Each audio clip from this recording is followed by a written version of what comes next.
the spiritual benefit is to be able to recognize that this disorder within ourselves, that can only be fixed by the Lord. And maybe that's the great fruit of these days. Not that we want it for itself, but to be more mindful of his role in putting us back together. Not ourselves, not other people, not solutions here or there, but Christ.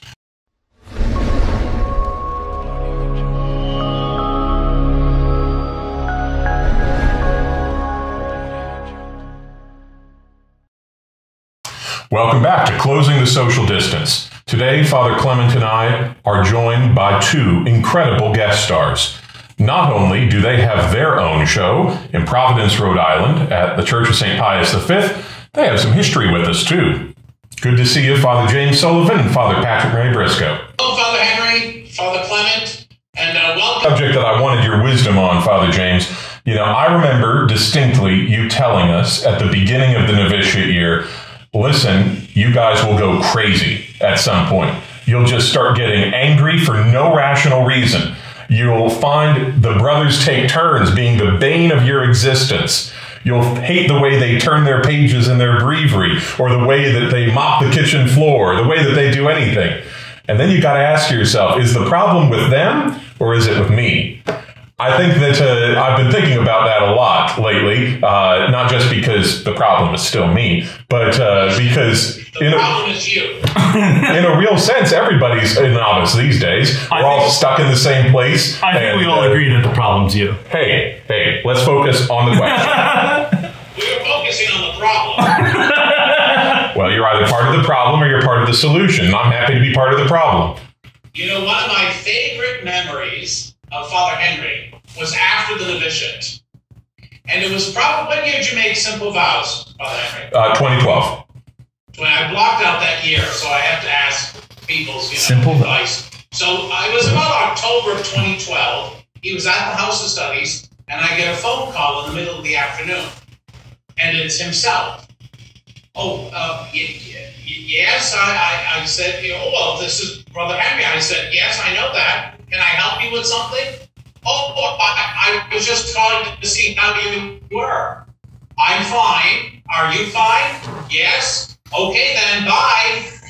I don't know. Why would you call your novice master? There's something sick in all of that. You know what's really sick, Father Clement, in the midst of all of that, is the fact that it's like Stockholm Syndrome. You know, you're held in captivity, you're tortured regularly, and then you still have this life of charity and grace somehow where you want to wish well, even to the man who was... Listen, the thing that I remember when, I get in this kind of mode of being frustrated here in the house, or just being trapped, not having the normal priestly routine, is the truth that in the end, it's about our friendship with Jesus, and to quote a wise novice master, if he's not enough for you, nothing will be, Isn't that the truth? It is the truth. It is absolutely the truth. And I think that is a profound spiritual reality, And so it's good, though, to have the self-knowledge that, especially when our routines are disrupted, when we're living in one place and feeling kind of trapped, oftentimes our emotions will be like a roller coaster, and you'll go from feeling kind of morose to being really upset for no reason to just all over the place. And it's as much a feature of where you are and the limitation on your will to be able to do what you want. It's true. And early on in this time, when did you get a stay-at-home order in Ohio? Yes. It was March 16th, I think. Yeah. Oh, really? We stopped having masses March 17th, and then the stay-at-home was maybe 2 weeks after that or something. But I thought early on in that time, just like, I wouldn't call it a novitiate, but I know what you mean by that.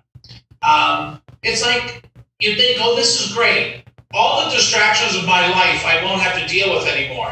Traffic, long lines at this, having to do work, not just those who have lost their jobs, but even work at home is different. It's not the same interaction. But then you realize, well, my sins are still here. I still have the same disorders, so I can't blame all those other things, which I spend most of my time doing. You know, like once you left my life, Father Henry, I thought it would be happy. It wasn't. No, it was the same. And then, you know, the class that followed you, that didn't go any better. So I thought, oh my gosh.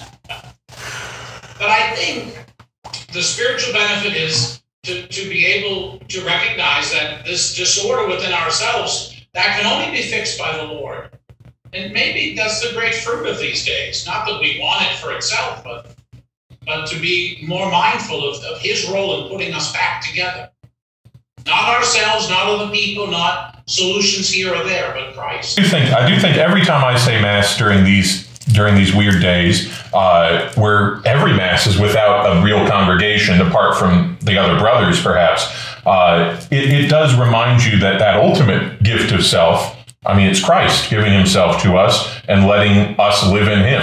And I don't know about you, but when I've been saying Mass lately, I've been really thinking about that priestly act of offering up the people who can't be there, who want to be there, and offering up all this pain and suffering, and also all the good things, all the cookies, all the gifts, all the thoughtful gestures that people do, and making it perfect in Christ. You know, that really is the incredible thing that the Lord has been revealing. I mean, more and more in a genuine way. That it's the little things, it's the gifts that he continues to give. Even in the midst of everything that's going on, the Lord continues to be so generous through our people, through many ways. I mean, we've had parishioners give their entire stimulus check to the parish, just sign it right over. That's beautiful. The generosity that the Lord shows and is continuing to reveal, even right now, is really remarkable. That's true. Yeah. Yeah. No, I think that is beautiful. Thank you to all of us who joined us on Closing the Social Distance. Keep praying for us. We'll keep praying for you. We'll see you soon.